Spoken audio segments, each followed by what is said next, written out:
Okay, welcome everybody. Welcome to the Kalimat Literature Festival. Today is the third night. My name is Tawfiq Haddad. I'm the Deputy Director of the Kenyan Institute in Jerusalem, an affiliate of the Council for British Research in the Levant. Nothing to do with the British Council. And I must say that my presence here, not my presence, but my presence on stage is actually last minute. I just came out of Qalandia, and I was given this paper in my hands to do the presentation with my director, Dr. Mandy Turner, telling me that this is your town because I lived here for 20 years on and off. Take the stage and present the conference tonight, or the literature festival tonight, which of course I'm happy to do, with the caveat that I just came out of Qalandia, and in the vein that, given this is a literature festival, quoting the great Lucille Clifton, who described poetry as the proper naming of things. And yesterday, the young Palestinian novelist Maya Abul Hayat has a novel or a short story where she actually appropriately titles Qalandia Kharalandia. So excuse me for saying that to those who do not know, but I thought it was the most poetic capturing of the essence of the place, and I feel that right now in me right now. Shall we say? Okay, so today, after that icebreaker, today is the third night of the Kalimat Literature Festival. It is a 5-day celebration of books and culture taking place from the 3rd to the 7th of November. Kalimat brings together 14 acclaimed international and Palestinian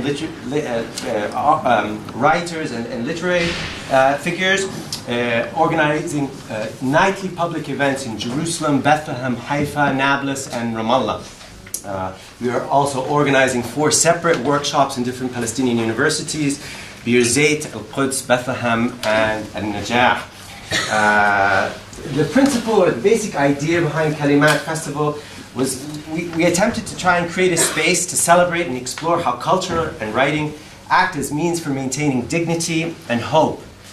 Writing in all forms, poetry, fiction, non-fiction, and journalism, facilitates experiential reflection, documentation and defense of historical narrative, and helps build community and resilience. It's a tool to communicate to audiences beyond our own immediate surroundings, and is a basic means of human expression by which it becomes possible to appeal to commonalities in the human condition. The use of this tool is all the more important in context of situations of injustice, and for those who are prevented free exchange of movement and access. In this light, Kalimat organizers condemn the actions of the Israeli border authorities who prevented the entrance of Kalimat guest author Susan Abul Hawa on the evening of November 1st, 2018. Abul Hawa is an accomplished and award-winning author who was supposed to headline today's opening night of the Kalimat Festival in Jerusalem. Instead, she was detained and deported back to the US after a 32-hour ordeal. During this period, she fought for her right through the help of Kalimat organizers and a lawyer to enter the country and participate in the festival. However, this ultimately was unsuccessful. Ms. Abul Hawa will continue to appeal this decision from the US and will soon, we hope one day, be able to welcome her back here in Palestine, and we will continue to support Susan in any way we can along this way. I'm delighted at least to be able to say that we have Susan here with us via Skype, breaking boundaries, at least being present with her voice in a virtual way if she can't be here in person. So I think as Kalimat organizers, I think it's also important to say and significant to note that Mrs. Abul Hawa is a US citizen with family roots in Palestine that date back to the 1st century. Preventing her entrance into the country and her participation in the festival is part of an all too familiar pattern whereby the Israeli occupation authorities unjustly and arbitrarily use discriminatory criteria that targets Palestinians, Palestinian refugees, and anyone they deem critical of their policies. In that regard, the Israeli occupation aligns itself with a number of oppressive regimes, both historical and contemporary, who view expressions of creativity as something to be controlled and stifled. History has consistently proven that attempts to curb free expression and thought do not work, as the human condition refuses to be controlled.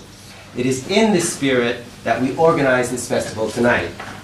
Tonight we have a fantastic lineup of international and local speakers who will be discussing their work along the theme of, what is the theme? This is yesterday. Personal and the political. The personal and the political. Excuse us. We have Dr. Salim Tamari, who is well known to all of us here, a writer and sociologist, research associate at the Institute of Palestine Studies here in Ramallah. He's the author of several studies and biographies exploring urban cultural, political sociology, urban culture, political sociology, and social history, including The Mountain Against the Sea, and his latest, The Great War and the Remaking of Palestine, documenting the last decades of Ottoman rule in Palestine. We have Susan Abul Hawa just jumping into the middle, a Palestinian-American writer, poet, and essayist. Her debut novel, Mornings in Jenin, was an international bestseller, as was her last novel, The Blue Between Sky and Water. She's a founder of Playgrounds for Palestine and is the recipient of Penguin's Best Book Award for Historical Fiction and the Memo Palestine Book Award. Also in this panel is Sylvia Chutnik, who is a Polish writer, essayist, and feminist. She graduated from Warsaw University in Culture and Gender Studies and is currently a PhD candidate there. Her literary debut, Pocket Female Atlas, won many awards in Poland and has been translated into several foreign languages. She has authored 10 other novels as well as essays and dramas. Another very fantastic speaker is Asma Azaizi on the left. Your left, who is a Palestinian poet and journalist from Haifa. She's the 2010 recipient of the Al-Qattan Foundation's Young Writer of the Year Award for her volume of Arabic poetry, Liwa, in 2015, and her second collection, Kama Waladatni Al-Lidawiyya, translated in English as The Woman from Lid Who Bore Me. Her poems are featured in several anthologies and have been translated into many languages. Last but not least is Gavin Francis, who is a Scottish writer and physician. He is the winner of the Saltire 2015 Non-Fiction Book Award of the Year, the Observer Newspaper Science Book of the Year for 2015, and several other awards for Adventures in Human Being, which has been translated into 17 different languages. His most recent book, Shapeshifters, on medicine and human change, considers transformations of mind and body. Most of the authors' books here, titles can be found over there for purchase later on, and I'm sure the authors would be happy to sign if you would like. Last but not least, I'd like to thank the people who made this possible on a financial basis as well as organizationally. The British Council of Palestine, the Friedrich Ebert Stiftung, the Institut Français Jerusalem, the Goethe Institute in Ramallah, and also with the support of Al-Qattan Foundation.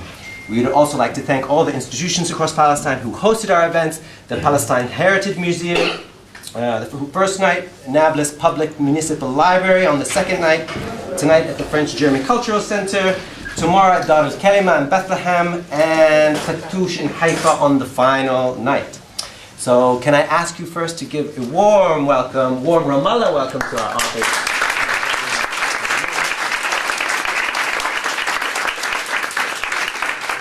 And before giving the evening to Salim to start the event, we're going to give it, is that correct, to Susan Abul Hawa, who is online, and take the floor away, Susan. Thank you. The pressure. First of all, I'm so glad that I could join, at least virtually. And let me start by apologizing for mistakenly identifying the Kenyan Institute with the British Council. I have since amended that statement, and I am tremendously grateful that you invited me in the first place, and then fought so hard for me to try and enter. I don't really, I feel a bit awkward taking up so much time because I feel like this debacle has sort of eclipsed much of the festival and taken too much attention away from fellow writers who are extraordinary, and it's my privilege to just be there, even virtually with them. So I'd like to just end here and let my friend Salim take over and just participate as a participant at this point. Thank you.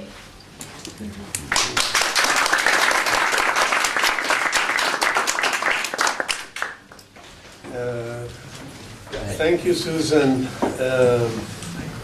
We actually wanted you to speak more because you are the star of the evening. But maybe you can stay with us and share the discussion later, I hope. We have a very exciting program tonight. The 4 presentations, including Susan Abul Hawa, deal with the theme of the personal and the political. Is my voice getting to you, or do you want me to stand up? It's all right.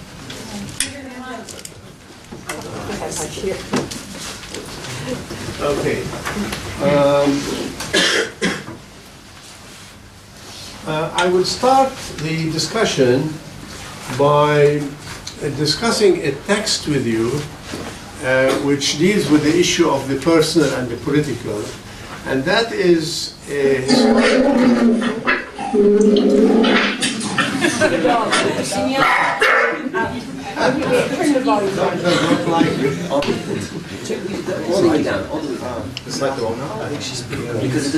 I have a slide presentation, but I think it's not going to be very practical.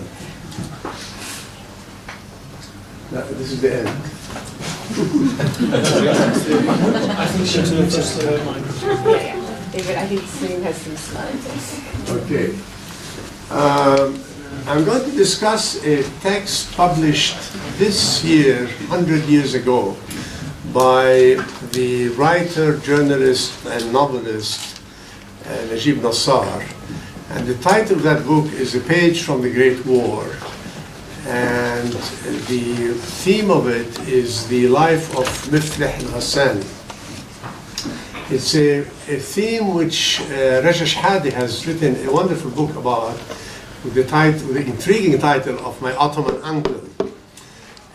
This text, the importance of this text, in my view, has to do with tonight's theme, the personal and the political, but also because it's one of the earliest, if not the first, fictional autobiography published in Palestine. The use of fiction as a trope for autobiographical narrative, of course, is old.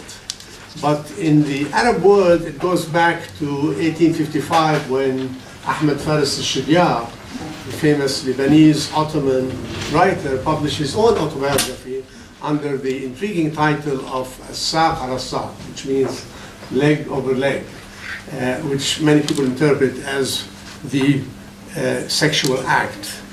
And it's a very sardonic, reflective, satirical life of his own in Malta, Lebanon, and Egypt.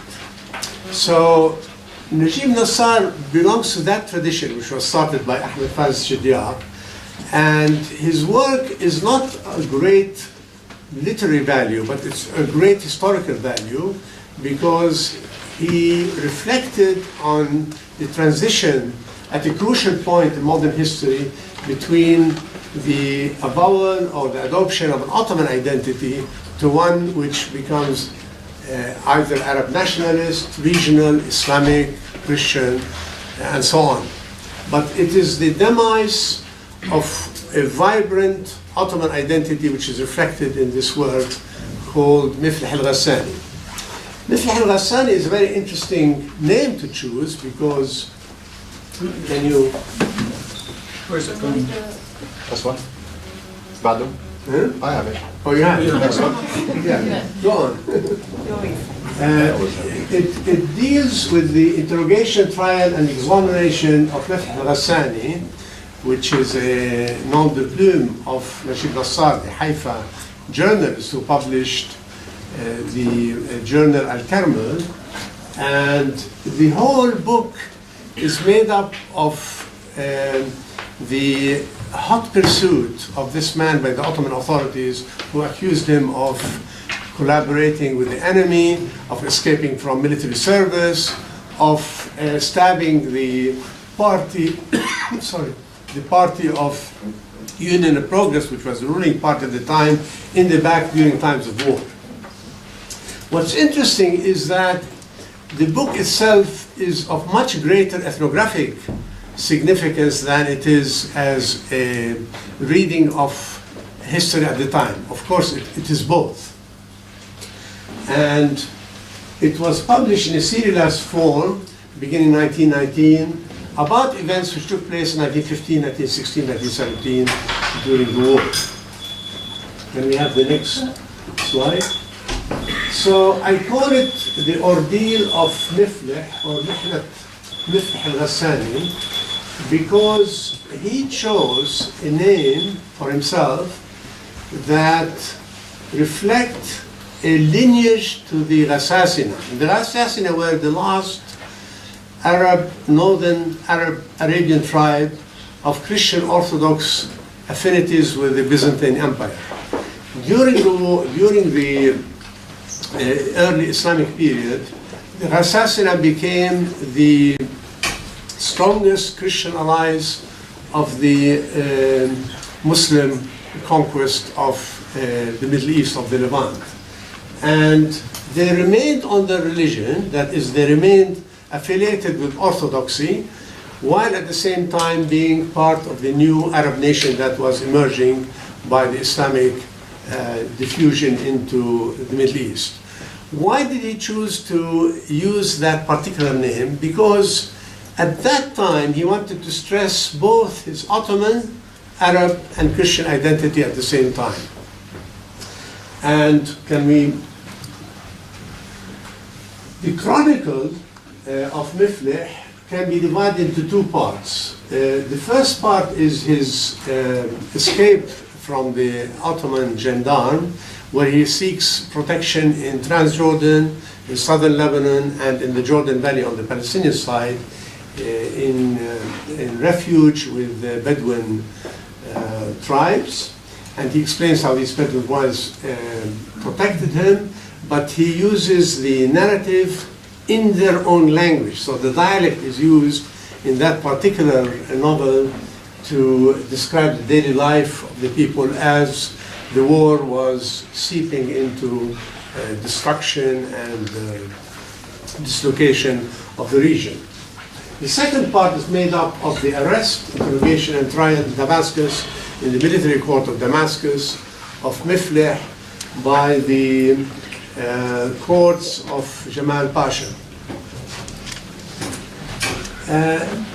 Nassar's Arab Christian nativism, as I call it, is very interesting because he was both an Ottoman loyalist, an Arab nationalist, and a Christian Orthodox intellectual at the same time.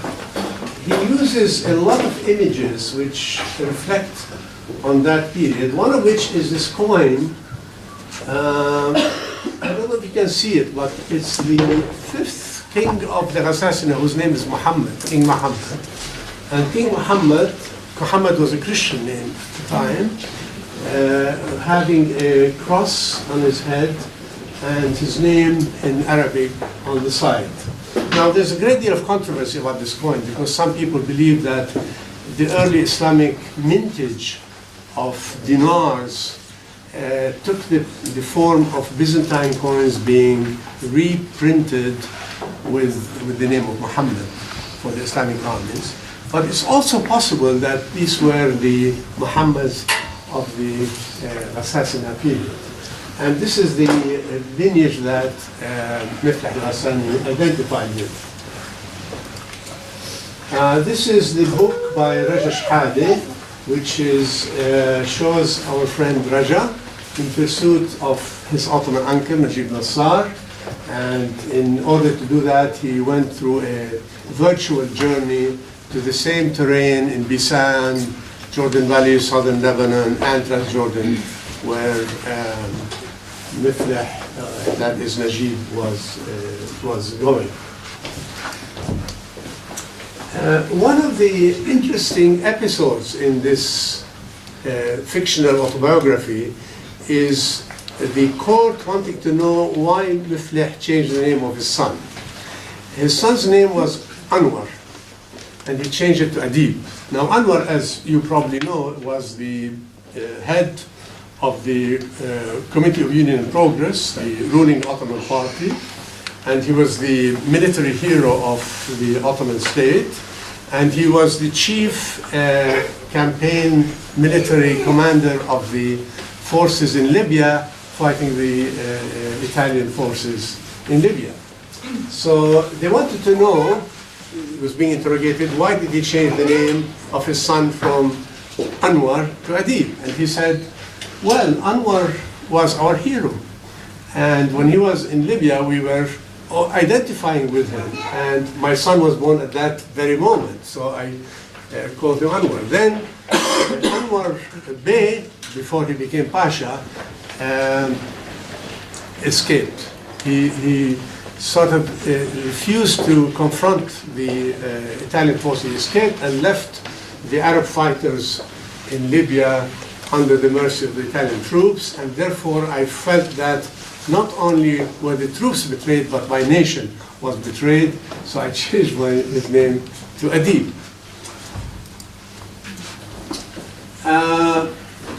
One of the interesting things about Najib Nassar, who's writing in the name of Mifleh, is the portrayal of him by a famous writer called Omar Saleh al-Barghouti, who wrote a biography of him in which he said he was free from the talami of their room. Now, this is a very interesting expression because the talami is the Greek expression of the black bread which the Orthodox Patriarchate distributes to the Christian poor in Jerusalem and in Palestine, as well as in other parts of Syria. And it indicates the subservience of the laity to the Orthodox Church, which at the time was in big conflict between the Greek leadership and the laity. So people who were free from the talami, from the black bread, meant that they had the autonomy from the church to actually speak their mind. And this is just a term that he used to describe what a rebellious character Najib Nassar was, how much he, in his press, began to confront not only the Ottoman authorities, but the question of land sales to the Jews in the Jordan Valley, and to defend the rights of the farmers in the Bisan area who were allied with the Arab intelligentsia from Nazareth and Haifa and Nablus in their struggle against the feudal landlords who were given these lands by the Ottoman authorities. So he described them as a squire and a rebel. He comes from a well-off family. He was free from the talami of their room, but he was also rebellious in class terms against the feudal lords who exploited the peasants, and quite often he ran campaigns. The earliest campaign in Palestine, beginning in 1908, against the sale of lands to Zionist colonies in the Jordan Valley to establish, which was a prelude to establish the notion of a Jewish national home. Next. And as I said, a great deal of the book is describing what he considered as a great deal of Orientalism in his work. The noble, primitive Bedouin tribes who gave him protection, and he starts eating their language. So a great deal of the novel actually is written in that dialect and has preserved it for us from that period, because the language has changed significantly since then. Next.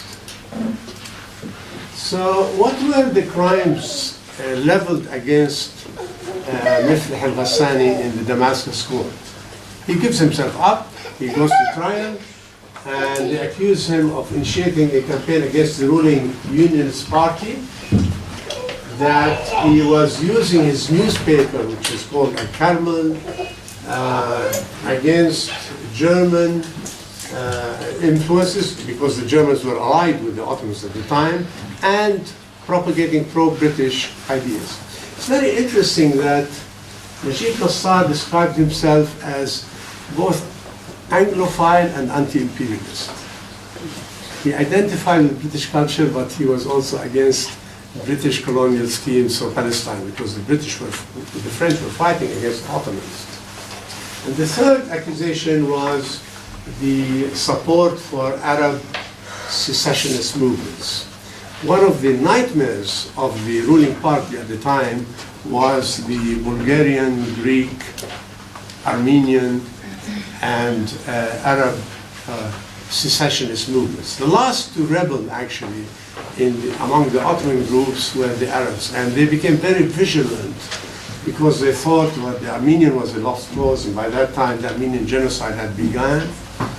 The Greeks were a lost cause, the Bulgarians were a lost cause, and the only possible future for the state was a union between the Arab national communities of Greater Syria and Anatolia. So supporting Arab secessionists was the heaviest of that crime.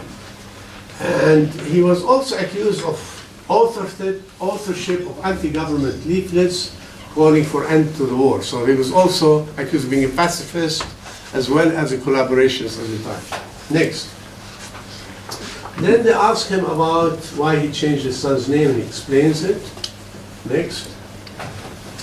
But basically underneath all of this is a riveting narrative showing how in his own mind he was deserting his Ottoman identity.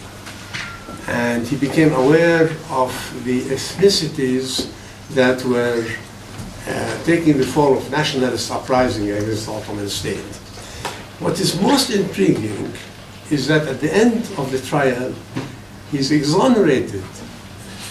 And he's exonerated in particular because of the intervention of the younger Jamal, who was known as Jamal Pasha Saghir, who was based in Damascus, against the attempts by the greater Jamal, Buyuk Jamal, that is Kuchuk Jamal, who was in conflict with Buyuk Jamal, and he was exonerated and sent back to Haifa in total freedom.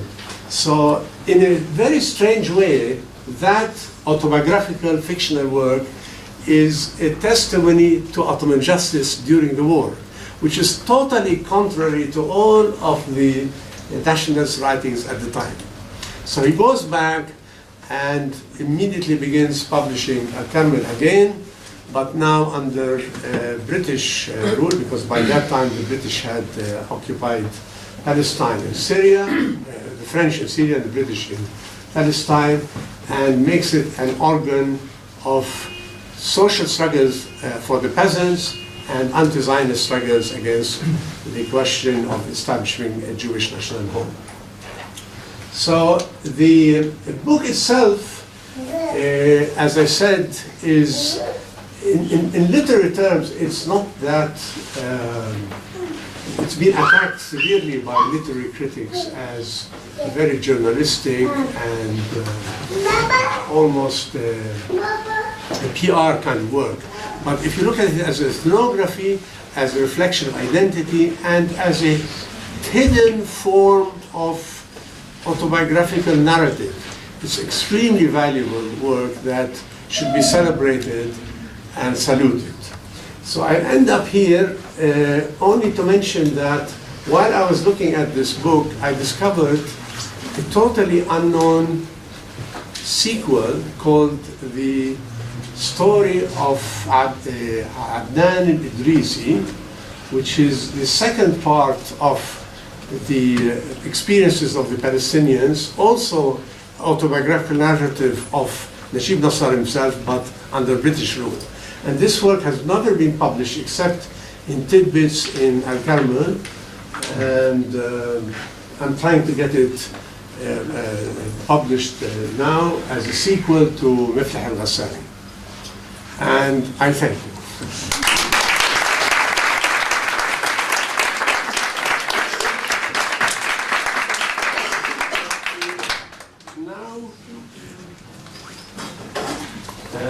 Susan has spoken. I don't know if she wants to speak again. She will read her statement. I don't know when you want to bring her back.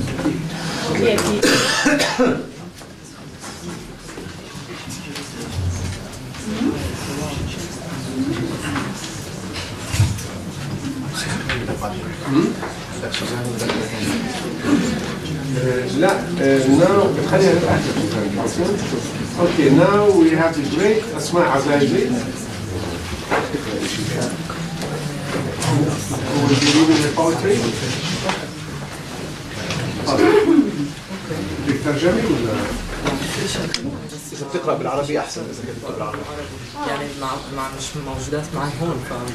So you just enjoy the language, don't understand it, enjoy the music. شو حقرأ بس 10 دقيقة يعني.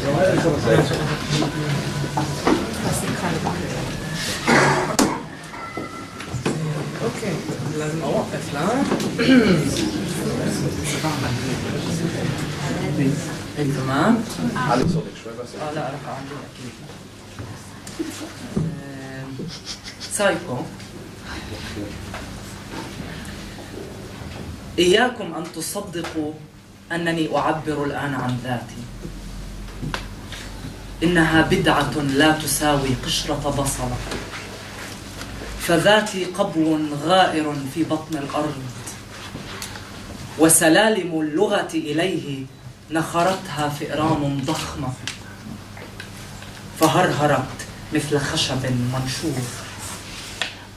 في المرة الوحيدة التي سقطت داخله سمعت قهقهات عالية تسخر من كرشي المترع بالتعابير التي علي أن أقولها لكم، بالتشبيهات التي في الواقع لا تشبه شيئا، بالمفردات التي سأحشو آذانكم فيها ليل نهار، الليل، النهار، الأشجار، الطير، السحاب، العشب، الشمس، بينما أعمل في مكتب مضاء بالنيون.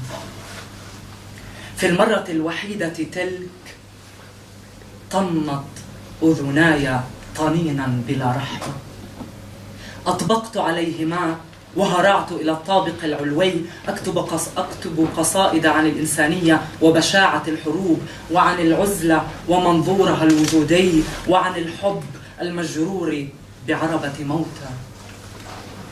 الشعر يقهقه في القبو، تجحظ عيناه من جمجمته المزرقة مثل كبش في ملحمة، منها يخرج صوتي الوئيد: بسم الله الرحمن الرحيم، الليل، النهار، الأشجار، الطير، السحاب، العشب، الشمس. وكانت أعناق الكلمات مصقولة وجاهزة للجز.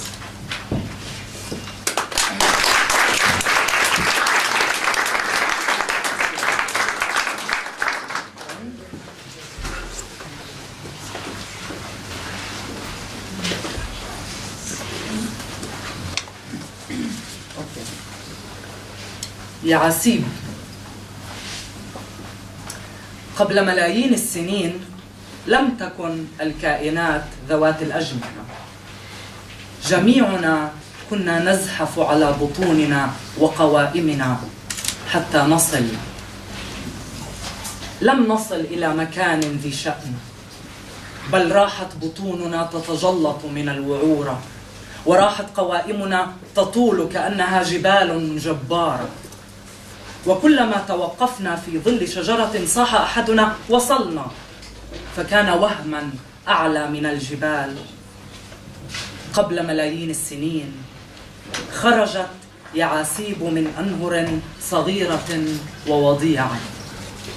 الماء كان ثقيلا فوق ظهورها مثل انكماش في القلب، فطلبت من الكون جناحين سيجعلان النظر إلى الألم أمرا بسيطا كالنظر إلى حصى في القاع.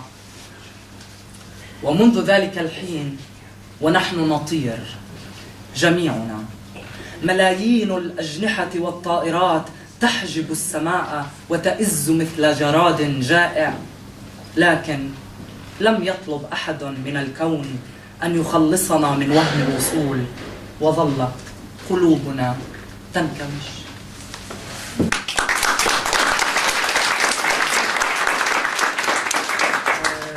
I think I'll read the last poem. Okay. نشوف.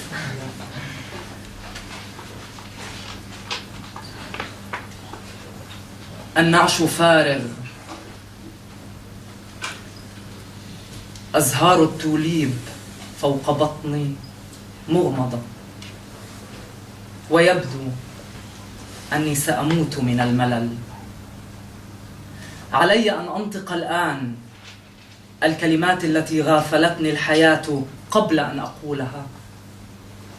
يقف على لساني طائر ثقيل المعدة، حقول من فزاعات تتكاثر على شكل الرجال الذين عرفتهم، مجنزرات نسيتها الحرب في ساحة بيتي بعد أن ترفعت عن التمرغ في نارها. وهذه الكلمات المسلوخة التي نتف المشيعون ريشها. سيغسلن جثتي نساء غريبات، سيقلبن لحمي الثقيل ويرمقن وشومي الثلاثة، سيتخيلنه وهو يتلظى تحت التراب ويشفقن علي متمتمات: الآخرة الآخرة الآخرة الآخرة الآخرة. سيخرجن ويفضحنني. فزعت غربان بحجم آدميين من ثقوبها، غربان صلعاء، غربان جزوا ألسنتها. أي آخرة يا غريبة؟ فأنا لا أزال مشغولة بالأولى ولم أتخفف منها حتى أموت. لم أسمع جبرائيل يصفر، ولا بوقا ينادي، ولا قيامة تقوم. صفعني الحب على وجهي ولا زلت أتقرى الحفر التي تركها. لا زالت مناماتي طافحة. أنا يا غريبة لا أعير كتبي، فكيف أعير أحلامي؟ لم أفرغ بعد من جمع صور المفضلة وتأطيرها، وأنا إن لم أرى تلك الصور سأنسى ما فيها. سيسألني ربك: ماذا اقترفت يداك؟ فأقول له: ليس لدي يدان، مسخنني نساء غريبات بماء غريب. أنا لم أنتهي بعد من دروسي. لم أتعلم كيف أشفي قدم غليلي الأعرج، كيف أختبئ من صفعة الحب مثل قشة في اللهيب، كيف أشم جثث من يقتلون في المذابح ولا أخالها رائحتي، كيف أطعم كلاب الخيبة قبل أن تغرس أنيابها في عنقي. ستدفنني الغربان لأني مثلها لم أتعلم المشي، وركضت حتى اصطدمت بمذبحة فتحطم أنفي. يد الغريبة مقرورة، وإلى الأبد سيظل ينبت في كفها الريش والنعيق، وفي الخلفية صوتي وأنا أتحدث عن الملل.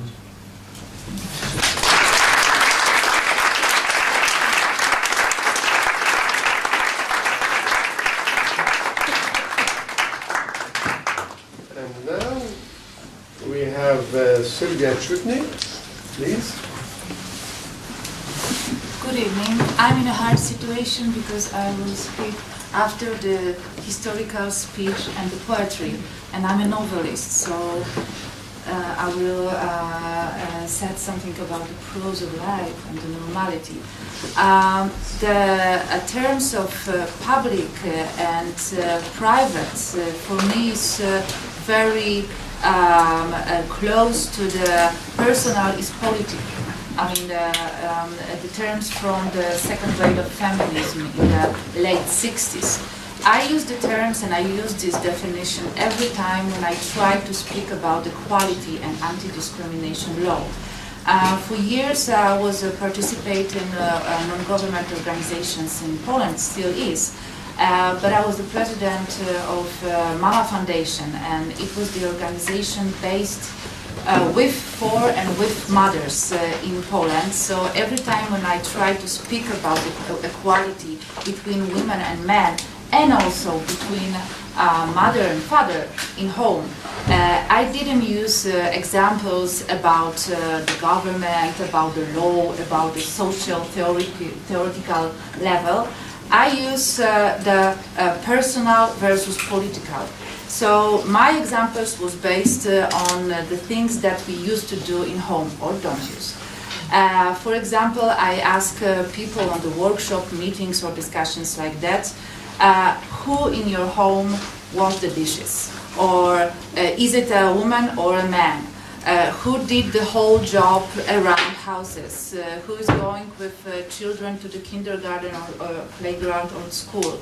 So this is for me the essence of private, which is in the micro scale could be something more important because it could be something more political or, and something that you will be on the universal level. But using examples, sometimes it's simple because it's like just like this.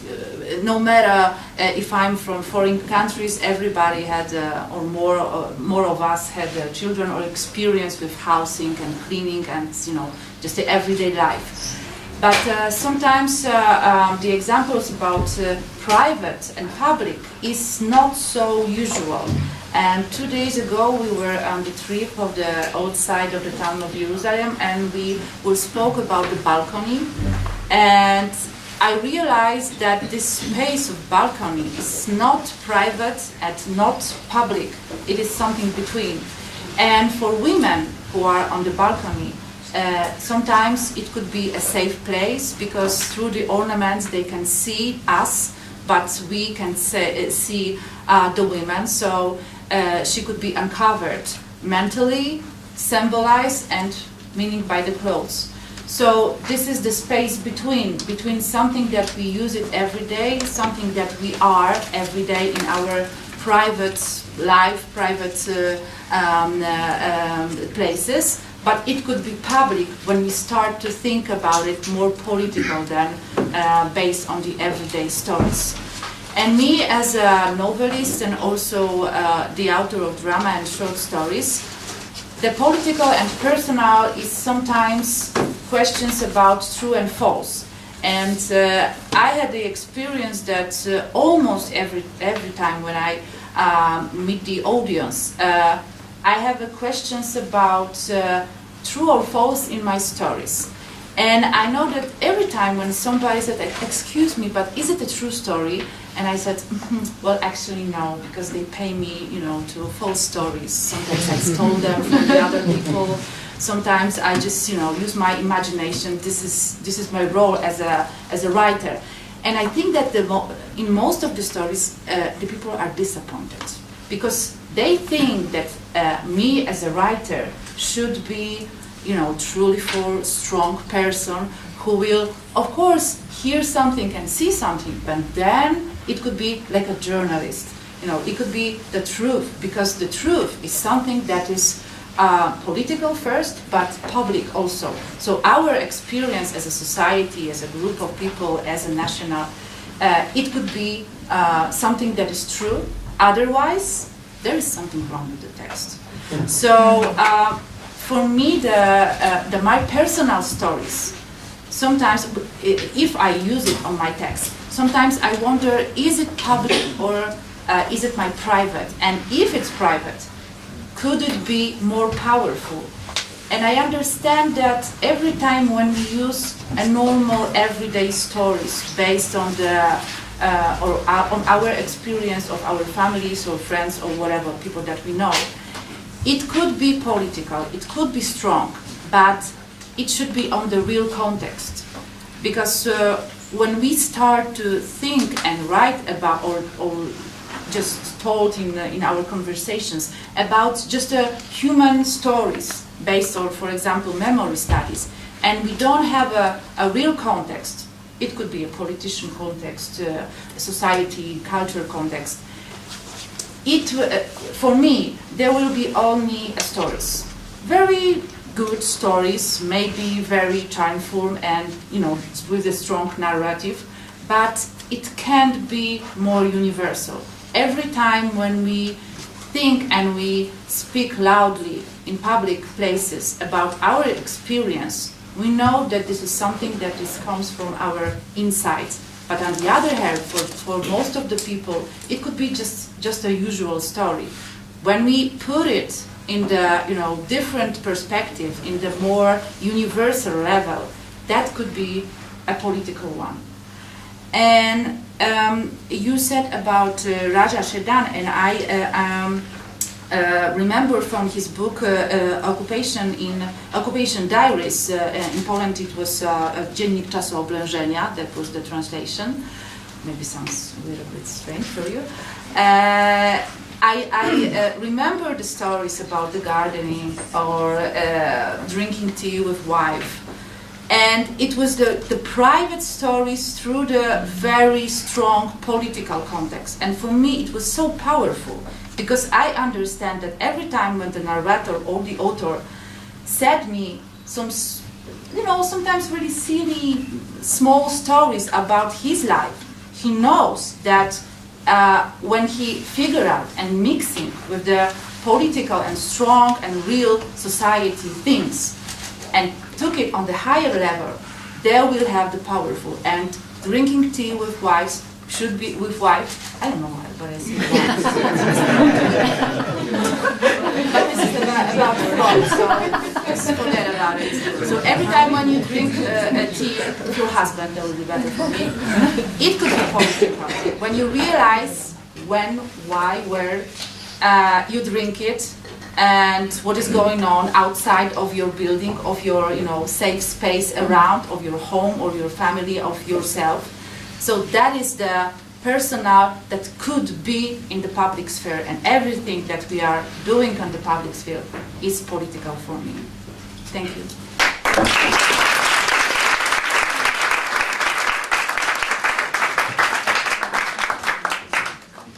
Okay, so now we have Gavin Francis.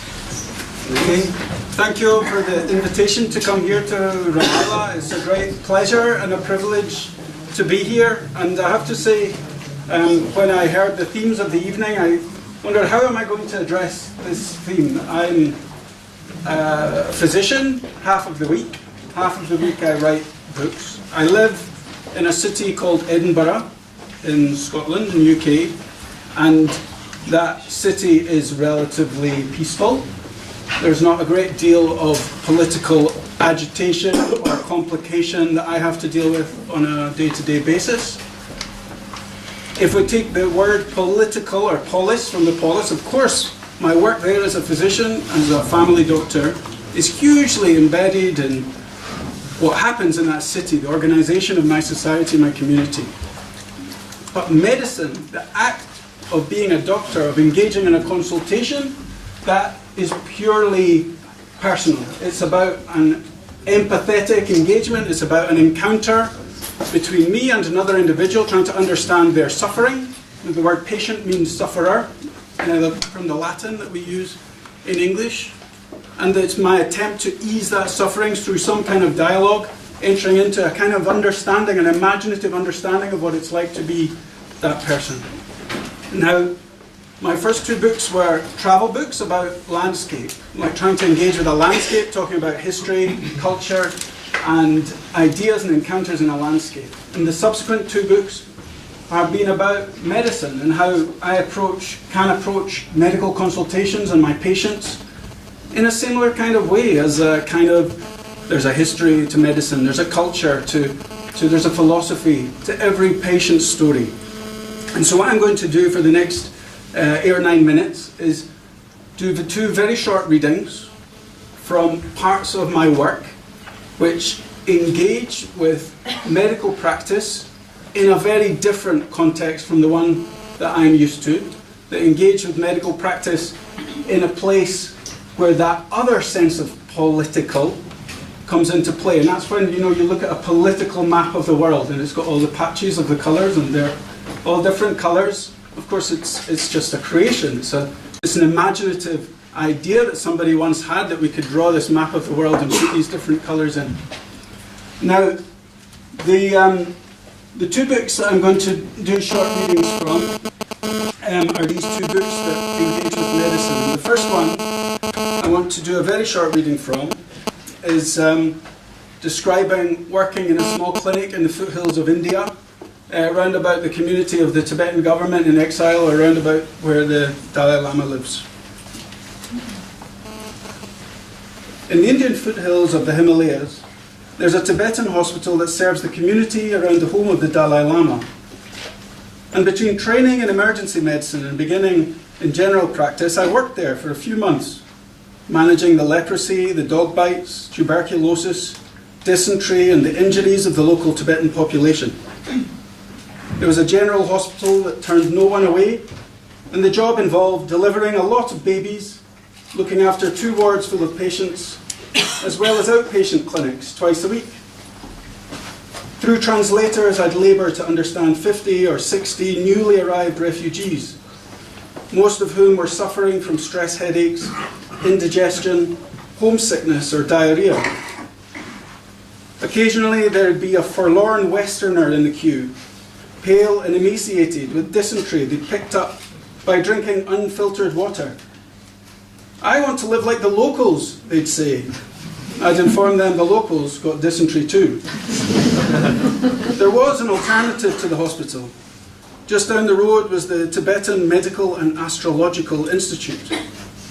Traditional Tibetan medicine is an ancient system involving the manipulation of 5 elements and 3 humours, practices resonant with Vedic and Hippocratic perspectives on the body.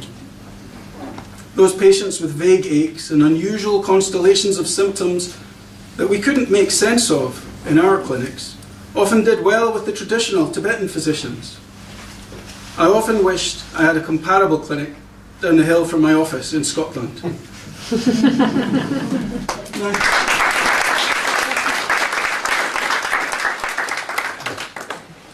I want to just mention, and I didn't realise there was going to be so many of you here, so I apologise for those of you who can't see any pictures, but I wanted to point out one story.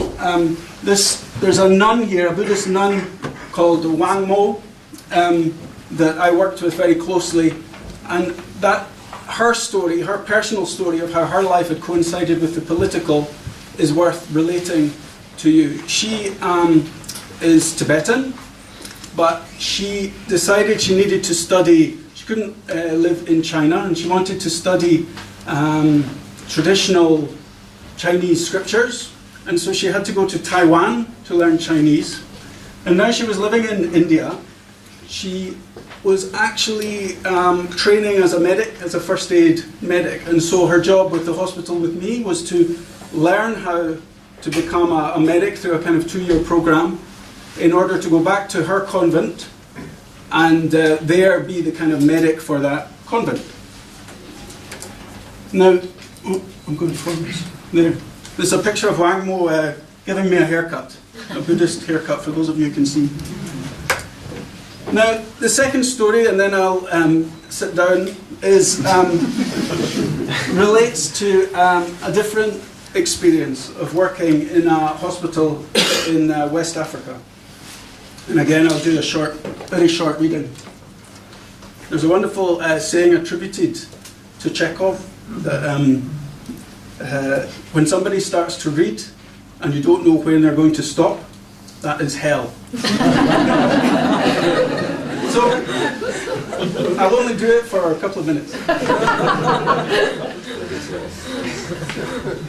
A year after finishing a job in Antarctica, I flew out to West Africa to learn about the work of my friend who was a paediatrician there. He was carrying out some research on malnutrition and running a backcountry clinic near the border with Senegal. It was April, the hottest month of the year, and the temperature climbed over 40 degrees. In the hottest part of the day, it was impossible to work. I'd lie in a hammock strung between 2 trees. And the wind that came scorching out of the Sahara was like a furnace blast, warming the skin rather than cooling it. The sun fell so swiftly that there was little sense of an evening. But when the day's clinical work was done and the temperature became more bearable, I'd take a walk through the village. Though at times it felt remote, there was no phone signal after 5 p.m. and the interconnection was non-existent, there were hints of the wider world. One of the earthen huts in the village housed a bakery, and when flour arrived from the court, you'd see smoke from its chimney and know that there would be French baguettes on sale. There was a small shop there, run by a Mauritanian peddler who sold lanterns and buckets made in China, all of which were imported by the Lebanese merchants who'd been settled for a century on the coast. As he worked, the peddler listened to the BBC World Service in Arabic. If there was time, I'd continue on towards the river beneath a spreading mango tree, down an avenue of baobabs and through thickets of man-high yellow reeds. Beyond the reeds, there were squared ridges of dry-baked soil, rice paddies in the wet season, then some mud flats, and in the distance, the brown slick of the river. I had been brought up with the reliable rivers of Northern Europe, but this was something altogether different, briny, unpredictable, an oily wallow of mud fed by fickle rains of the Saharan fringe. Lungfish flopped into the holes at my approach, breathing heavily. It seemed a land where categories were unstable and the unexpected was routine.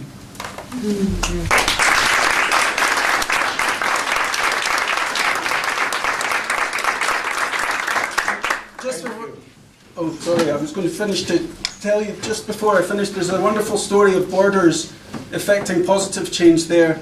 There's an image here on the screen for those who can see it of Esther, who's a Sierra Leonean midwife who was made stateless, was unable to stay in Sierra Leone and came to the Gambia. And she was working on a project teaching local women about good birth practices. And so there was a positive outcome to the story. In the picture you can see the local traditional birth attendant. This holds Esther in such high regard that she wouldn't accept being photographed standing next to her. She had to crouch lower down than her for the photo. So just to conclude, my job as a doctor is enormously rewarding. It's about engaging very much with the personal. I'm fortunate at the moment not to have to deal very much with political where I live and practice, but I'm hoping that in this discussion we can take it forward. Thank you.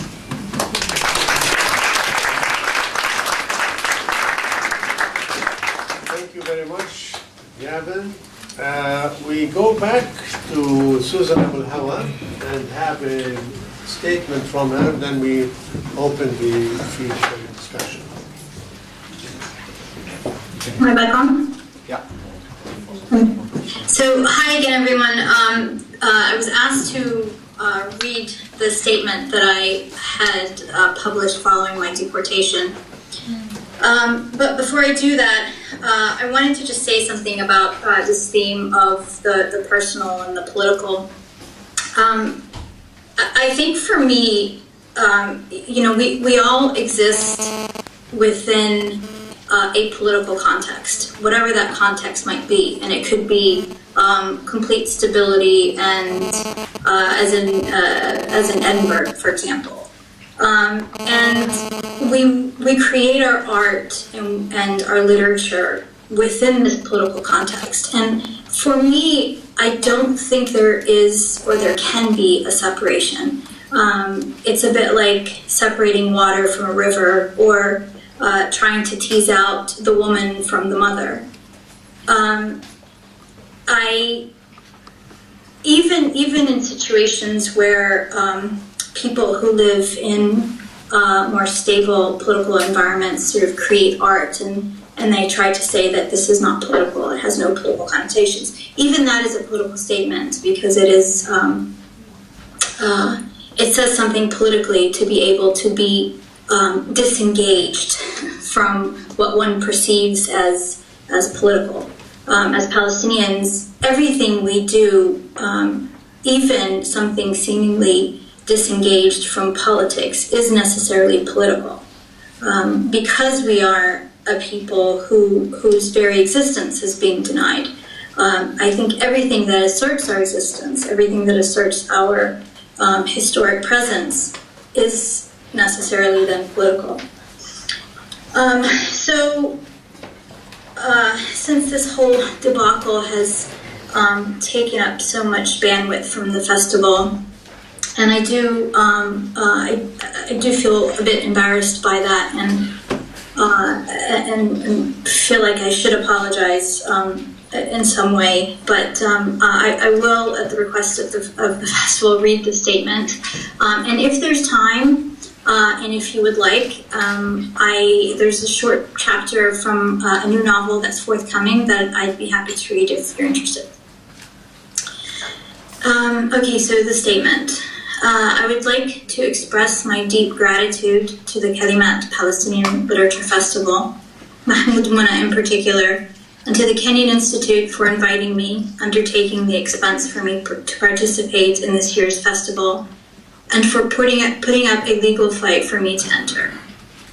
As you all know by now, Israeli authorities have denied me entry into my country, and I am therefore unable to attend the festival. It pains me greatly not to be with my friends and fellow writers to explore and celebrate our literary traditions with readers and with each other in our homeland. It pains me that we can meet anywhere in the world except in Palestine, the place to which we belong, from whence our stories emerge, and where all our turns eventually lead.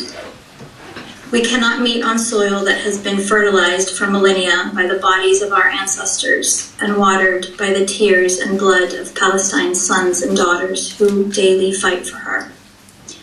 Since my deportation, I read that Israeli authorities indicated that I was required to, quote, coordinate my travel with them in advance. This is a lie. In fact, I was told upon my arrival at the airport that I had been required to apply for a visa to my U.S. passport, and that this application would not have been accepted until 2020, at least 5 years after the first time they denied me entry. They said it was my responsibility to know this, even though I was never given any indication of being banned. Then they said my first deportation in 2015 was because I had refused to give them the reason for my visit. This too is a lie. Here are the facts. In 2015, I traveled to Palestine to build playgrounds in several villages and to hold opening ceremonies at playgrounds we had already built in the months previous. Another member of our organization was traveling with me. She happened to be Jewish and she was allowed in. Several Israeli interrogators asked me the same questions in different ways over the course of approximately 7.5 hours. I answered them all, as Palestinians must if we are to stand a chance of going home, even as visitors. But I was not sufficiently deferential, nor was I capable of that in the moment. But I was certainly composed, and, as is the requirement for all violated people, I was, quote, civil. Finally, I was accused of not cooperating because I did not know how many cousins I have and what are all their names and the names of their spouses. It was only after being told that I was denied entry that I raised my voice and refused to leave quietly. I did yell, and I stand by everything I yelled. According to Haaretz, Israel said I behaved angrily, crudely, and vulgarly, unquote, in 2015 at the Allenby Bridge. What I said in 2015 to my interrogators, and which was also reported in Haaretz at the time, is that they should be the ones to leave, not me. That I am a daughter of this land, and nothing will change that. That my own direct history is steeped in the land, and there's no way they can extricate it. That as much as they invoke Zionist mythological fairy tales, they can never claim such personal, familial lineage, much as they wish they could. I suppose that must sound vulgar to Zionist ears, to be confronted with the authenticity of Palestinian indigeneity despite exile, and face their apocryphal, ever-shifting colonial narratives. My lack of deference in 2015 and choice not to quietly accept the arbitrary decision of an illegitimate gatekeeper to my country apparently got appended to my name and, upon my arrival this time on November 1st, signaled for my immediate deportation. The true vulgarity is that several million Europeans and other foreigners live in Palestine now, while the indigenous population lives either in exile or under the cruel boots of Israeli occupation. The true vulgarity is in the rows of snipers surrounding Gaza, taking careful aim and shooting human beings with no real way to defend themselves, who dare to protest their collective imprisonment and imposed misery. The true vulgarity is in seeing our youth bleed on the ground, waste in Israeli jails, starve for an education, for travel, for learning, or some opportunity to fully be in the world. The true vulgarity is in the way they have taken and continue to take everything from us, how they have carved out our hearts, stolen our everything, occupied our history, and continue to tamp our voices and our art. In total, Israel detained me for approximately 36 hours. We were not allowed any electronics, pens, or pencils in the jail cells, but I found a way to take both, because we Palestinians are resourceful, smart, and we find our way to freedom and dignity by any means we can.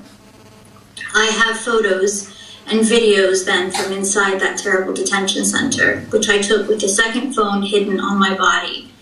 And I left for them a few messages on the walls by the dirty bed I had to lay on. I suppose they will find it vulgar to read, "Free Palestine, Israel is an apartheid state," or "Susan Abu Hawa was here and she smuggled this pencil into her prison cell."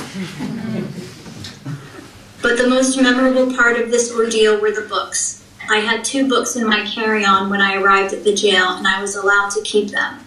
I alternated reading from each, sleeping, thinking.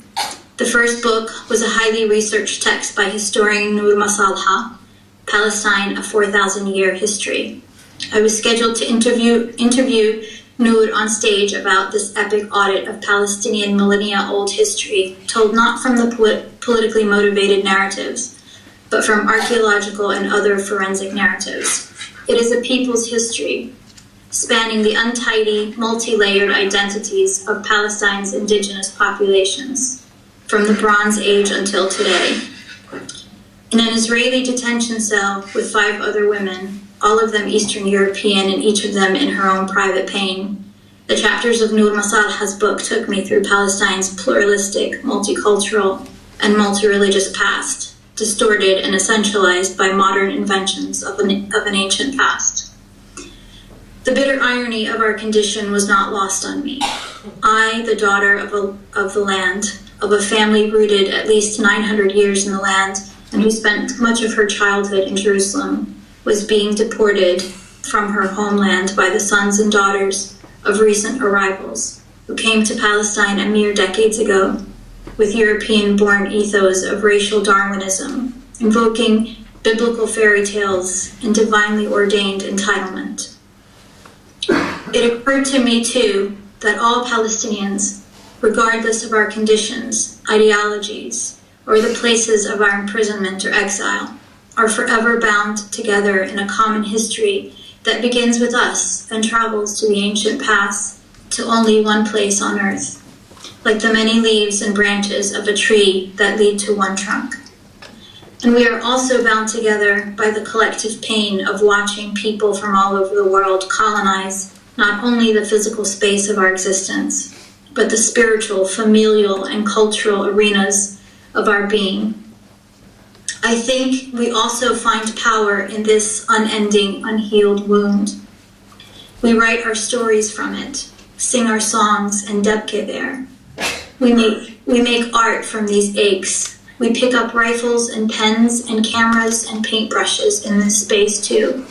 We throw stones, fly kites, and flash victory and power fists there. The other book I read was Colson Whitehead's acclaimed, spellbinding novel, The Underground Railroad. It is the story of Cora, a girl born into slavery to Mabel, the first escaped slave from the Randall plantation. In this fictional account, Cora escapes the plantation with her friend Caesar, with their determined slave catcher Ridgway on their trail in the Underground Railroad. The generational trauma of inconceivable bondage is all the more devastating in this novel because it is told matter-of-factly from the vantage of the enslaved. This is another people's collective, unhealed wound laid bare, an excruciatingly powerful common past, a place of their power too, a source of their stories and their songs. I am back in my house now with my daughter and our beloved dogs and cats, but my heart doesn't ever leave Palestine. So I am there, and we will continue to meet each other in the landscapes of our literature, art, cuisine, and all the riches of our shared culture. After writing this statement, I learned that it would first be read at Dar Tifl.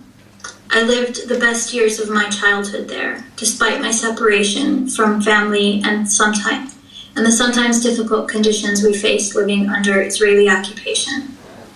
Dar Tifl is the legacy of one of the most admirable women I have ever known, Satind al-Husseini. She saved me in more ways than I suppose she knew, or that I understood at the time. She saved a lot of us girls. She gathered us from all the broken bits of Palestine. She gave us food and shelter, educated and believed in us, and in turn made us believe we were worthy. There is no more appropriate place than Dar Tifl for this statement. I want to leave you with one more thought I had in that jail cell, and it is this. Israel is spiritually, emotionally, and culturally small, despite the large guns they point at us, or perhaps precisely because of them. It is to their own detriment that they cannot accept our presence in our homeland, because our humanity remains intact, and our art is beautiful and life-affirming, and we aren't going anywhere but home. Thanks.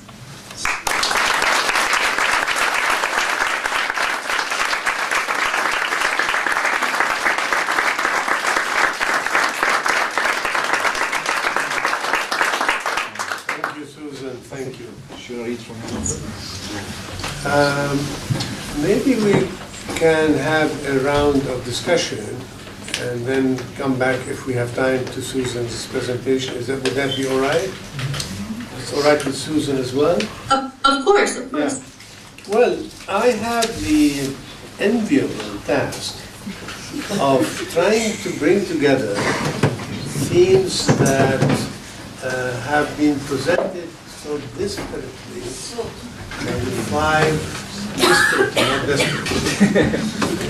the five speakers. And except, Palestinian literature is known for its heroic thematic hegemony. And if one thing is common, with the exception of Susan's very moving summation of her incarceration, I think the common theme that I could detect in the four presentations is the opposite, which is the unheroic. That is the celebration of the quotidien or the mundane as it is energized in literary text. At least that's the only thing I could bring to as a thematic unity or a thematic commonality from those. It exists in Asma Azaiz's moving poetry about the quotidien, which I hope many of you have understood. It also exists in Sylvia's reference to the normative act of drinking tea. It comes in Gavin's celebration of the healing practices among the Tibetans, common daily practices that are energized by a new perception through writing. And also, if I may add myself, it goes to the text written by this wonderful man who published his novel 100 years ago about daily life among the Bedouins as he was in hot pursuit by the Ottoman gendarme. If that is the case, then I will ask you to address these features. Either the speakers maybe can talk if this is a universal theme in their work, or I will open it up to your questioning, to your interrogation, and then we can go and get it on from there.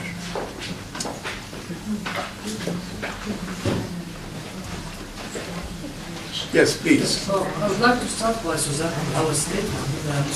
So can you hear my voice? Yes. Our statement that the personal and the political cannot be separated, which I, of course, agree with. However, I find this idea very controversial. And from a psychological perspective, let's say, then we can say that there is a socio-political mental schema within people's minds in any troubled political situation such as ours. And this schema is present, of course, in the right. However, my question is, could it be argued?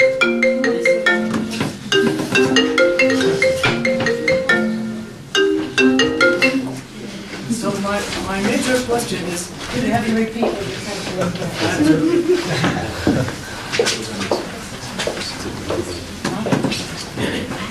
Yes, so my major question actually is also to Sylvia. Because she also mentioned this idea of the personal and political. Could it be argued that the political is sometimes, especially in the context of Palestine, is a burden for the personal to flourish? What I mean by that is, so when I, as a Palestinian, want to write like existential crisis or embodied cognition, let's say, so abstract themes. And then I know that these themes are not accepted, maybe, because of the, what I call the socio-political schemes that are present. So in this case, is the personal related to the political constructively or destructively? So what are the mechanisms that relate both terms? So this was my major question. So should I... shall we take a number of interventions and then we can respond to them? I think that would be, that's all right. Okay. Well,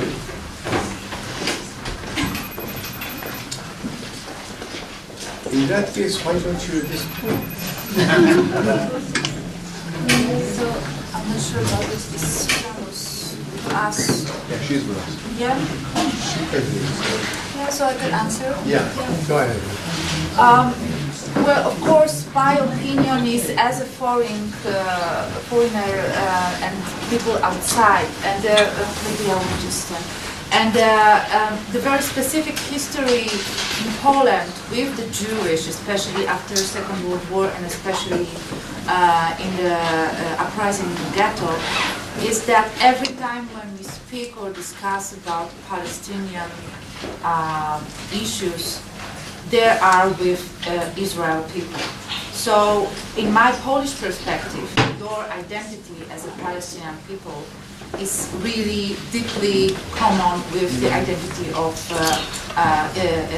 the history of Israel and Jewish people in Poland. And most of you probably know that the anti-Semitic atmosphere in my country is still very hard.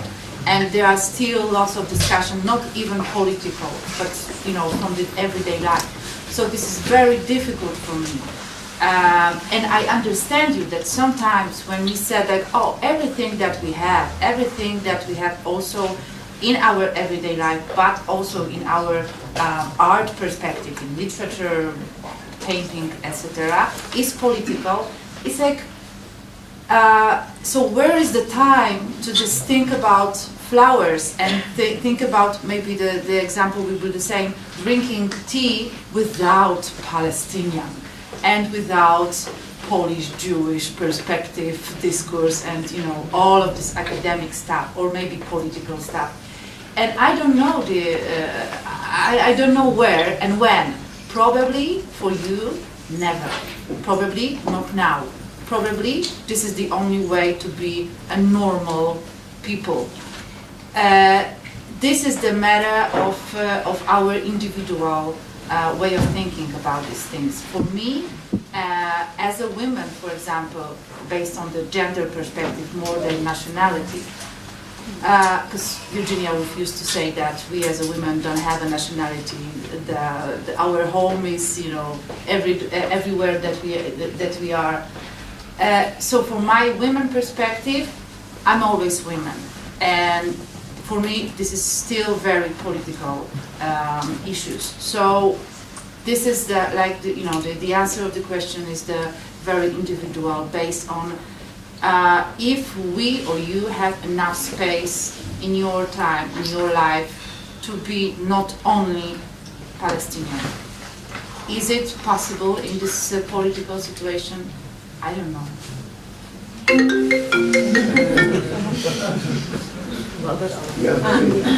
Okay. I will try to answer your question, but also to comment on your answer at the same time. Let's not make it black and white issue. It's also looking at the Palestinian poetry in its peak of its resistance tone. It was also talking about flowers. Mahmoud Darwish, when he wrote about Beirut and about the resistance and about the Palestinian revolution, he also wrote about love and about flowers. It's not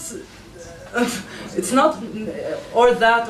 I mean, even in the same text, you can find the personal, the emotional, the existential, but also the political. It's one unit. And I totally agree with what Susan also emphasized, the fact that we can't disconnect both themes. It's only when you think about the political that it's not a theme, it's not a subject, it's not a for historians, for instance, geography is a theme. With an artist, mud is a theme, is something that you can or can't, or you decide to deal with or not. But politics is a total. It's you. It's you. It's not you. Something you choose. It's not a subject you choose.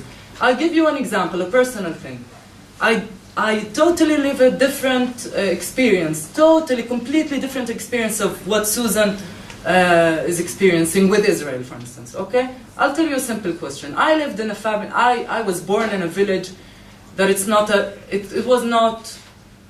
I mean, my family were not exiled. They are not refugees. My family, and very close family, was part of signing a paper to say we surrender, we gave up, a white banner for Israel. We don't want to resist, we don't want to fight anybody, we can't fight Israel, we want to live here, we want to stay here. Upwards, okay? I was born in that village, and now I say it very clearly and frankly, I live in a bubble. I don't cross Qalandia checkpoint. Nobody investigates me in airports. Nobody cleans my ethnic roots. I was not put in jail. I don't have people killed in my family in wars. I mean, like it seems to be, so to say, a peaceful life. I've lived a peaceful childhood, blah, blah, blah. But only speaking about the fact that I was forced to learn, to study the English, the Israeli curriculum, the Jewish history in Europe, the Holocaust, and I was not taught one word about the Nakba. I didn't even heard the word Nakba until I was 18 years old. I didn't heard even in Mahmoud Darwish until I was 18 years old. I was يعني قد البقرة صرت وبعدني مش سامعة عنه. It is the real occupation. Now, this is the real politics. Now, don't forget about killing and not forget, but I mean, it's not the only the only occupation. It's not the only political complexion and conflict. My conflict, my personal conflict in this peaceful village was much bigger and much larger. So even if you, and I'll give you another example, it's also personal. By the time Mubarak was I decided not to follow news. I'm a journalist. I was a journalist, and I worked in news. And I'm a person who cares about what happens. I mean, like I don't say I don't care about politics. I decided not to follow any news, not to read any news, and I do. Now I'm in a very, like, I have a barrier. I have call it whatever you're talking about psychology. It's a psychological barrier. I don't read news. Nothing. I don't know nothing about nothing. I read books. I watch movies, and it's enough for me. I mean, like, I have enough now. everything I write, I feel it's political. Now I need a psychologist to analyze my brain. I don't know. It's me. Like, it's me. Even if in my bubble, because I am in that bubble, and I see that Israel is partially succeeding in this. They succeeded in putting us in this privilege. We are like 48 Palestinians. Most of us, they don't care. They don't care what happens in Gaza and in the West Bank. They don't know even that something is happening in Gaza or West Bank. This is political. Separating us, feeling this separation is political. Thank you. Sorry for my...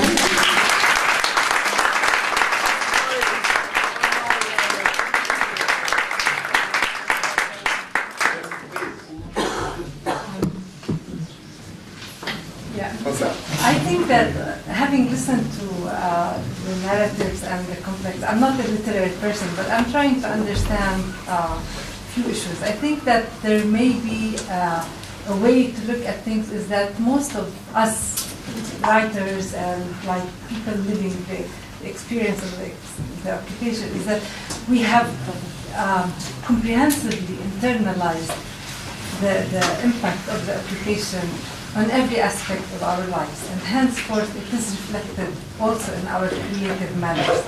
My question is, as much as it is important to get a message across, whether it is through art or through political action or through advocacy or whatever, where is there a line and how thin is it between being reflective of existential experiences, whether through art, etc., and also the universal aspect that we have not yet, in my humble judgment, managed to reach, especially with regards to having also our art and literature become as universal and as cosmopolitan as possible. In a way, I think that we have to look at things not from the same direction as Orientalism, but in a new way also, trying to see through the other Western again, because in fact we are living with an occupation that is mostly European in terms of mind and experience and approach even to things, especially when it comes to their discourse to the world. Henceforth, I'm trying to ask these questions, and maybe I can get answers from artists and writers. Thank you. Well, actually, Sylvia posed a question at the end of her last intervention, which responds to your point. And it's a challenge. She said, I forgot the exact wording, but it was something along, can we transcend within Palestinian context the colonial national discourse into something that goes beyond it? And I suppose you were referring to universalistic themes. In my view, and this is in response to what you said, it's only through such transcendence that we can reach a broader, worldly, universal audience. And that is why it's only Palestinians who were able to transcend people like Emil Habibi, Hassan Karafani, Darwish, and use universal themes that they found resonance in world literature. There are great and important Palestinian poets and writers who write predominantly in a nationalist frame of discourse, but it's those who transcend that reach a wider audience and have resonance with international literature. I have a question. I've been following a couple of the discussions since the beginning of the festival 2 days ago, thinking a lot about the question of translation and to what extent does the Palestinian experience translate for other writers who are coming to visit Palestine for the first time, for example.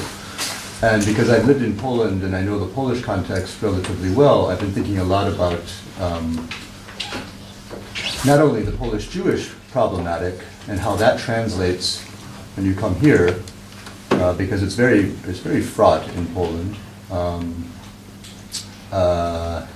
I have a number of Polish friends who, on the left, who I think I don't even know what to make of the fact that I'm living in Palestine, because for them Israel is a kind of promised land, and is only viewed in sort of very positive terms. This is on the left, right? So there's a real confusion of categories, I guess, and the question of translation I think is really important.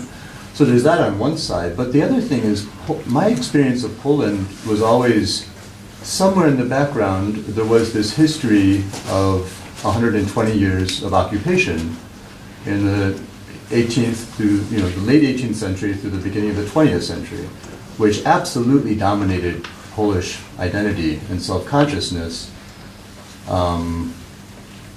Certainly in 1989, when I lived there for the first time, and this was very much this kind of romantic, nationalist, heroic nationalism, this whole discourse of fighting the occupier, also having been partitioned in many ways very similar to Palestine, where you had three different empires who had partitioned Poland during this period.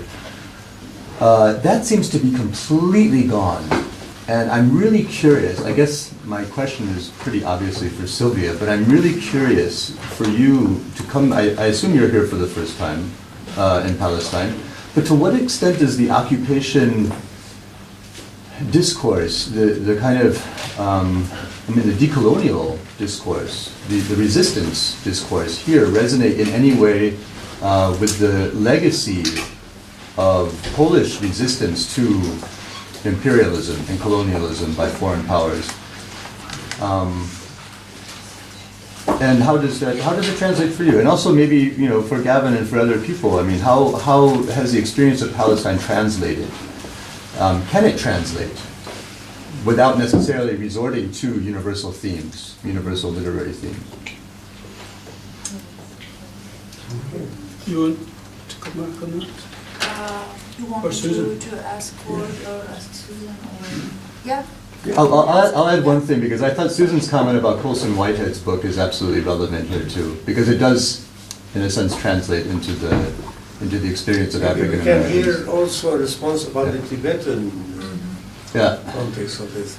Well, what I would have to say, I'm here as a writer to take part in this Festival of Literature. I've also, fortunately, thanks to great welcome and generosity, I've experienced, had the chance to see a little bit of Palestinian medical relief and some of the medical situation on the ground here. And so while my main issue when I think about universal themes, and we mentioned the treatment of Jews in Poland, we mentioned Tibetans, we mentioned the situation here, the common theme there is a kind of a narrative of dehumanization, where you can try and claim that one person, a particular group of people who for you are either inconvenient or a scapegoat, that people, you start to think of them as less than human, you start to change the narrative about why they're there, whether they deserve to be there, what is deserving and undeserving, and that starts to get very, very twisted. And one of the wonderful things for me about working as a doctor, and one of the reasons I decided to be a doctor when I was 18, was because you can travel anywhere in the world, wherever you go, human bodies are always the same. People are the same, everywhere. And so these narratives of dehumanization are completely false. Now, all narratives of race now, through this genetics, it's only 2000 that we actually sequenced the human genome. We're now aware that all the narratives of race that we have inherited are completely false. There's no basis to any of them. And so there is more genetic diversity in sub-Saharan Africa than there is across the whole rest of the human race in the entire planet. Far more genetic diversity just in sub-Saharan Africa. So race is a myth, and medicine is the same wherever you go. And the clinics that I saw today are operating in exactly the same way as I run my clinic in Edinburgh. It was so heartening to see, wonderful to see.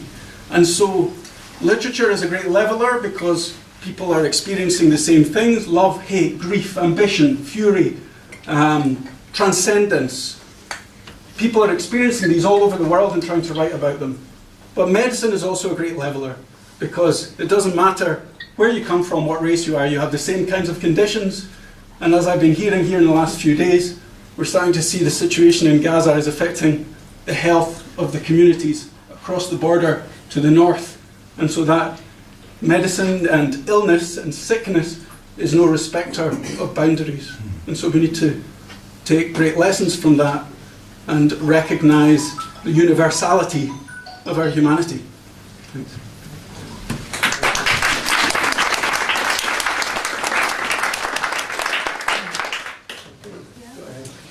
Can I jump in? Please do, yes. Go ahead, Susan. So this conversation, this question is actually reminding me of an onstage interview that I had at a festival at Hay, and one of the questions I got was, "Don't you ever want to just write about something normal?" And it took me back, and I think when she asked me that, she even realized that, wow, what am I asking? And so this idea of sort of transcending our condition, to write about something that is more to appeals more to the sensibilities of another people is it's an interesting discussion. But I should say that, oftentimes when I hear discussions about universality, we're not really talking about universality. We're talking about appealing to the West, appealing to European sensibilities and to American sensibilities and Western sensibilities in general. Because I don't find that audiences and readers and other intellectuals in African nations, for example, or South American nations really have this have these kinds of questions or these perceptions. So it is. I think we should be conscious of that. I understand too that there was a discussion the other night about this idea that we as Palestinians have more important things to worry about than the environment or animal rights and so forth, or other people's rights. I'm not sure, and I've heard this theme too, and I also think that is problematic. It's problematic in politics, in literature, and art. Because just as there is a universality of human experiences, the conditions of different instances of oppression are often and almost universally, I would say, united by common capitalist colonial oppressors. Everything from environmental degradation, climate change, to Palestine, to oppression of Black America, to the coups throughout South America.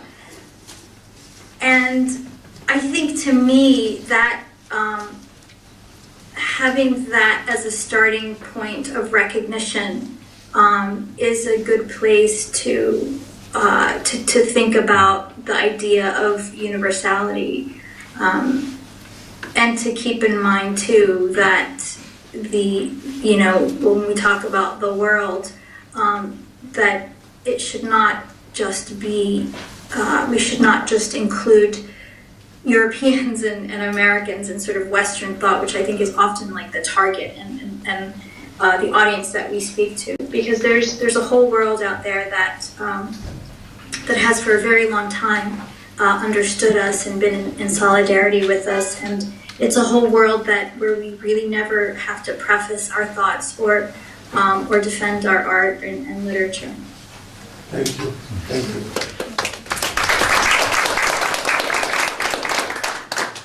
Okay, Sylvia. Yeah, so just a few words from me. Of course, there's lots of similar situations from the history of Poland and the situation that you have it now. But in the public discourse in Poland still, and I will repeatedly, these are the Israel problems.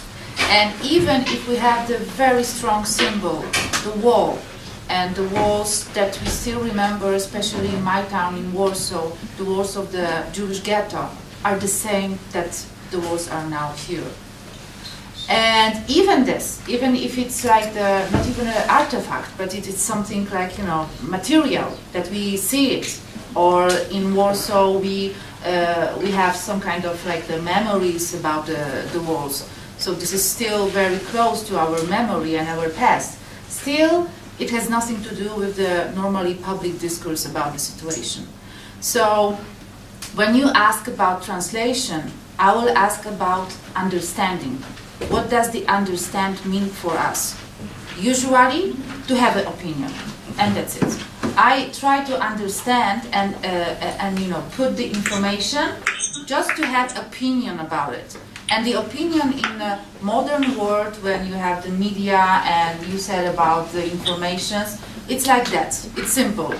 I you know, read in the newspaper about the Palestinian. Oh, I know, I got an opinion about it. And that's it. So sometimes it's better not to have it and just try to understand. So when you ask also about the translation about the poetry and literature from Palestinian to Polish and from Polish to your language, this is also again a question about identity.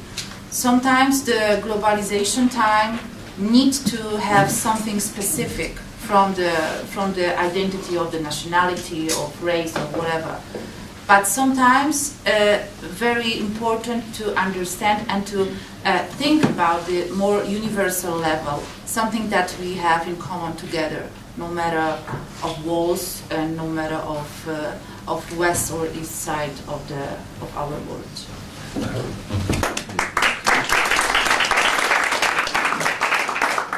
This is more in the nature of a comment than a question, and I know rather more about reactions to film than I do about literature, but the way that the heart works is the same in both cases.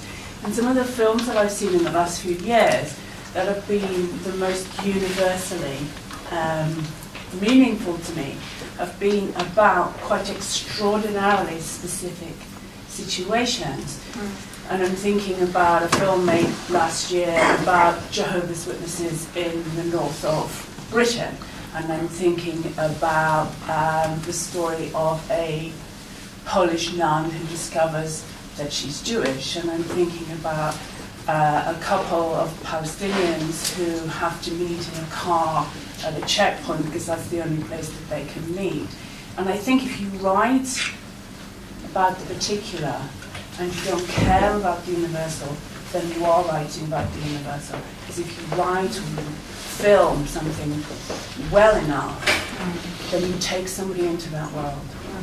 And all worlds are universal. Yeah. 10 minutes. I want to respond to a comment made by Susan Abul Hawa on the disturbing use of universal appeal. I think there's a problematic that you raised, which is quite legitimate actually, that we are appealing to Western taste, Western trends in seeking universalistic value. But there's also an unfair dimension, and I will, back in my mind, I have a feeling that you're talking about globalization rather than universalization on these generic motifs. And I'll give you an example of that. I've been watching Iranian films quite frequently recently for reasons that I'm not sure about. But I find in them a resonance and an explanation why Iranian films have become so widely accepted and provocative at the same time. in a way that the Arab cinema have not been able to do. Even though the conditions they describe are extremely overlapping and similar to the conditions in which Arab culture, Arab social dynamics take place. And that has to do with its appeal, its ability to translate the mundane, the normative, the quotidian into a universal set of frameworks in a way that Arab cinema have not been able to do. Of course, there are exceptions, but in general, the Iranians have been much more successful in this regard. And that is why I think we have to be more careful in suggesting that these universal messages are necessarily appealing to Western tastes, Western audiences, as opposed to something much more broad than that.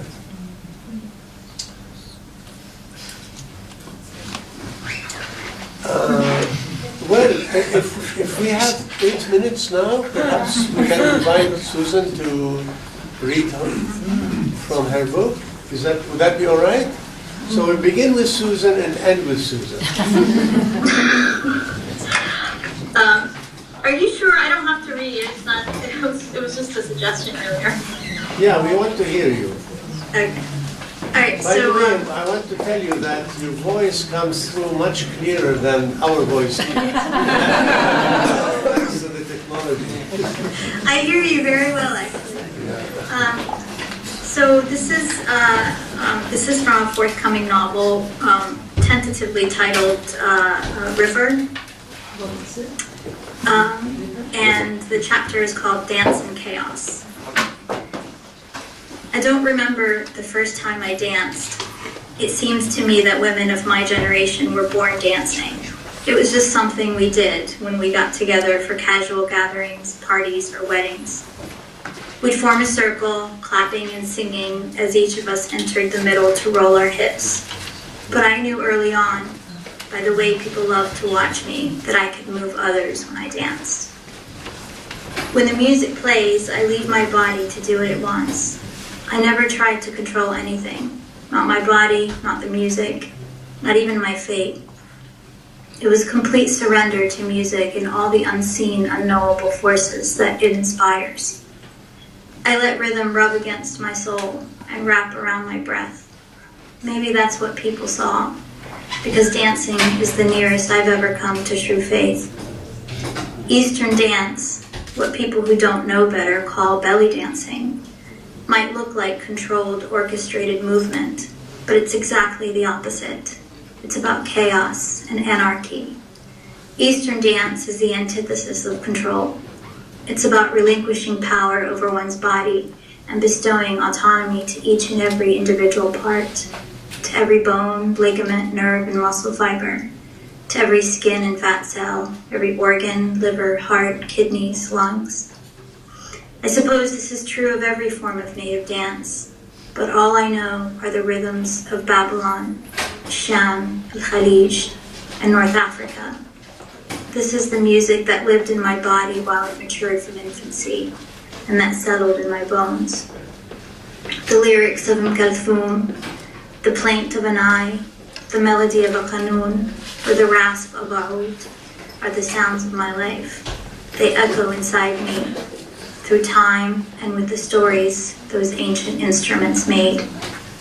As much as I love the sounds of India, the complex resonance of the sitar, or the high-pitched strings of a tumbi, or of Africa, the deep percussions and multi-layered rhythms of African drums, and the piercing precision of a xylophone. And though they move my body, they do not reach the deep stillness from which the music transports me, because they are of another place, of another people, and stories I only heard as an adult. Music is like spoken language, inextricable from its culture. If you don't learn a particular language or dialect early in life, it never gets embedded in you, and words will forever come out wrinkled and accented by another world, no matter how well you memorize or love its vocabulary, grammar, and cadences. I have always known this, but it took decades before I could put this basic truth of me into words. I can finally explain why foreign belly dancers have always bothered me, by the way they use music as a prop to wiggle and shimmy and jump around offends me. It is because I see them belly dance. It is because when I see them belly dance, it is as if they are colonizing me. Because Eastern music is the soundtrack of me, and dancing is the only nation I ever claimed, the only religion I understand. Thanks.